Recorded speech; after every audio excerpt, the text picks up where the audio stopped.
செங்கல்பட்டு மாவட்டம் காரணை பகுதியில் நிவாரணத் தொகைக்கான டோக்கன்கள் பொதுமக்களின் வீடுகளுக்கு சென்று கொடுக்காமல் தேவாலயத்தில் வைத்து வழங்கப்படுவதால் அதனை வாங்க பொதுமக்கள் நீண்ட வரிசையில் காத்து கிடக்கின்றனர். கூடுதல் விவரங்களை செய்தியாளர் சுதாகர் வழங்க கேட்கலாம். வணக்கம் சுதாகர், முழு விவரங்கள் என்ன? வணக்கம் அகிலா.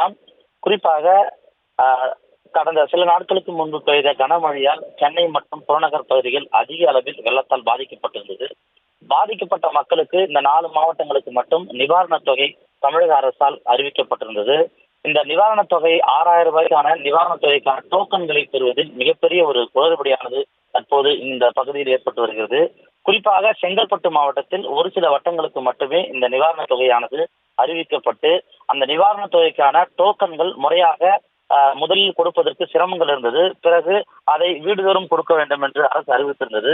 ஆனால் தற்பொழுது செங்கல்பட்டு மாவட்டம் ஊரப்பாக்கம் அடுத்துள்ள காரணை புதுச்சேரி பகுதியில் உள்ள ஒரு தேவாலயத்தில் வைத்து அந்த டோக்கன்கள் விநியோகம் செய்யக்கூடிய காட்சிகளை தற்போது நாம் பார்த்து கொண்டிருக்கிறோம். இந்த பகுதியில் சுமார் 1000க்கும் மேற்பட்ட மக்கள் ஒரே இடத்தில் அந்த தேவாலயம் அருகில் இருக்கக்கூடிய பகுதியில் கூடியிருப்பதால் அங்கு மிகப்பெரிய ஒரு பதற்றம் ஏற்படக்கூடிய சூழலும் உருவாகி இருக்கிறது.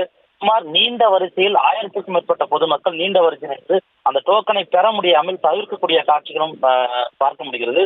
டோக்கன்கள் முறையாக கொடுக்கப்படுவதில்லை. டோக்கன் பெறுவதற்கு எவ்வளவு சிரமமாக இருக்கிறது, நாங்கள் எப்படி அவர்கள் கொடுக்கக்கூடிய அந்த 6000 ரூபாயை பெற முடியும் என்று மிகுந்த வேதனைக்குள்ளாகி இருக்கிறது.